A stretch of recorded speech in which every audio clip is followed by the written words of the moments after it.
action from last night. Knicks and Sixers rookie Kevin Knox throwing down the big slam over Ben Simmons. Second straight night, Ben Simmons goes for a contest on a big dunk, and it does not work. I give you respect. He didn't try to take one of those weak charges, but Kevin Knox got him. Nah, you don't get no respect for that. That was an and one right there. Now, Kevin Knox didn't make the free throw, but Kevin Knox just put Ben Simmons on a poster. You don't get no Jared respect for that. Allen, yes, someone finally did Marquise Chris with the tomahawk. Listen, I'm going to say this again. Jared Allen tries to block all these dunks. He's the best dunk blocker in the league. He even gets a piece of this one. But Marquise Chris has too much power on it, man. I think it's his third team since the last 8 months for Marquise Chris. See, I ain't going to criticize Jared Allen like I did with Ben Simmons. I got a little more respect for that. And he got the Afro New York Respect to the Afro. Kevin Knox was great. Oh, Jared Allen gets a pass. Where do those teams play? New York City. Where's Canadian Radio? New York City. I see man.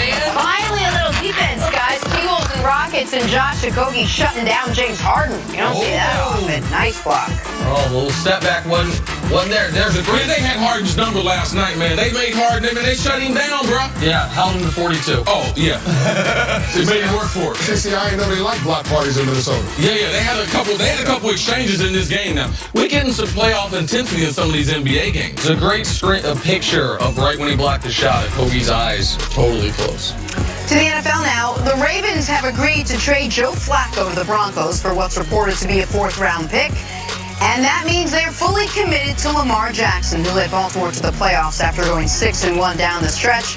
Chris Katie, how confident are you in the Ravens moving forward with Lamar under center? I'm pretty confident in the Ravens with Lamar as their starting quarterback, just because based on Lamar's skill set, I think the offensive game plan suits what the Ravens do best, which is play really good defense and special teams. It's all about complementary football. So when you look at points per game, I mean, it was pretty similar to when Joe Flacco was the starting quarterback for the Baltimore Ravens, but they weren't having the success as a team. They were 4-5. So, I mean, when they inserted Lamar Jackson as a starting quarterback in Week 11, the Ravens led the NFL in rush yards per game and run percentage. They were running the ball 63% of the time on offense, and they led in rushing first downs. So I think those things are important to consider when you try to break down the move for trading Joe Flacco. Also, you got to factor in the compensation. They do pick up a mid-round draft pick. They got a fourth-round pick.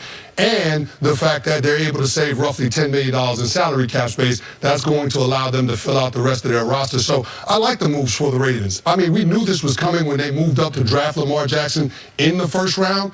We just didn't know that it was going to happen so soon. Yeah, and I believe they're really helping out Lamar Jackson by doing it so early in the offseason. I like the fact, because people talk about they like competition, but ultimately, man, you want to be named as the guy. You don't want to be looking over your shoulder. Guys won the Super Bowl. Guys had more success with the organization. Guys making a lot of money. Man, do me a favor. You like me? Ship him on down the road somewhere. So when I come to work, I have more of a comfort level in my work environment. And I would, tell me if I'm wrong, competition at the position you played, is very different than competition at the only position other than kicker where there's only one guy that can play.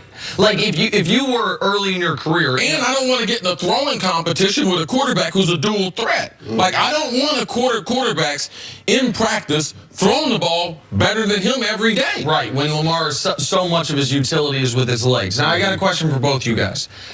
Going into next season, how much of teams that are opposing the Ravens, we don't know who they play week 1, schedule hasn't come out yet, but whomever it is, let's just say it's the Browns, that will they look at what the Chargers did in the playoff game, all those defensive backs on the field, and the way it totally slowed down what had been such a potent passing attack? What was it, 7 DBs, won 90+% of the plays? Will teams try to duplicate that, since we saw that was the only time all year with Lamar as the quarterback they couldn't run the ball? Let me tell you what the Ravens need to do. If they put all them little small guys on the field, they need to break their little pencil necks and run the football. A lot like New England did against the Rams.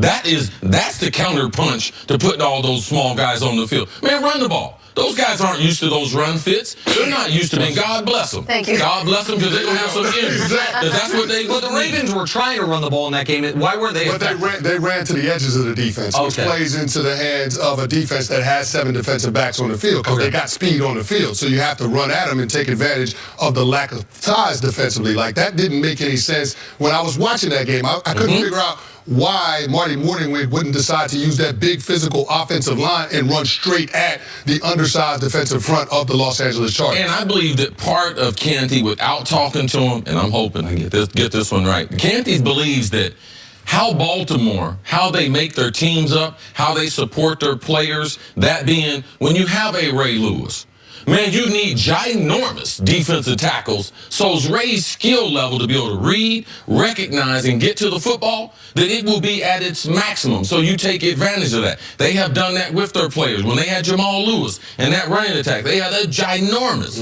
offensive line. When they had Trent Dilfer, they supported him as a quarterback. Flacco, what'd they do? They went out and got speed. They always had a running attack. They always had play action to throw the ball down the field. You got to support Lamar Jackson. You got to get a couple wide receivers. And I talked to Lamar this offseason. He's ready for this challenge. He realizes that he didn't throw the ball as well as he'd like to. He's going to be working on all those things. So you give him a tremendous amount of confidence when you move on from the previous franchise quarterback early in the offseason. Now let's just watch for Baltimore, who I believe Ozzie Newsome did retire, but they've been one of the most stable franchises as far as getting good players, drafting players, free agency. Let's see how this organization now supports their franchise quarterback in Lamar Jackson. And we have to remember, the other conversation with the Ravens last year, once Lamar took over a couple weeks in, I kept saying, and I think you guys agreed, was what they were doing, having him run the ball 15-plus times per game,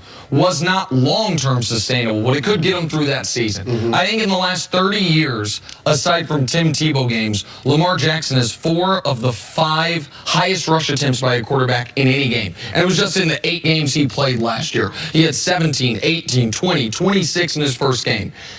That cannot be the plan next year. He will get hurt at some point. The reason we said it was short-term sustainable is the reason it wasn't sustainable was eventually you will get hurt. On a short enough timeline, the risk is minimal. On a long enough timeline, the risk is 100%.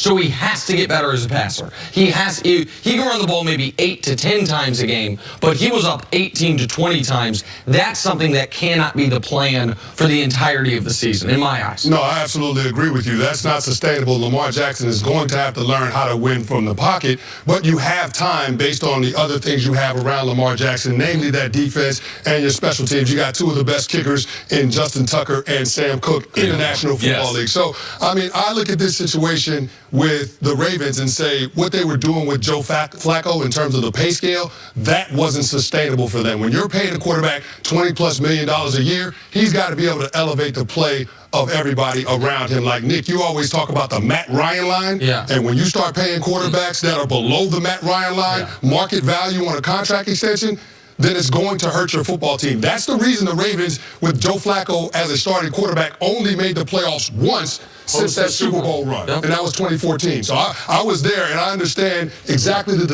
dynamic of that team, and they lost pieces from that Super Bowl team, and the Ravens weren't able to replace those pieces because Joe Flacco was taking up so much of their salary cap. And now that it's Lamar, defenses will have time to prepare, and they know exactly what kind of offense the Ravens are going to put out there, though. Chris, we'll see you later on the show. Coming up, did Kyler Murray's agent just call Nick Wright a loser? He did. We'll let you decide next on First Things First.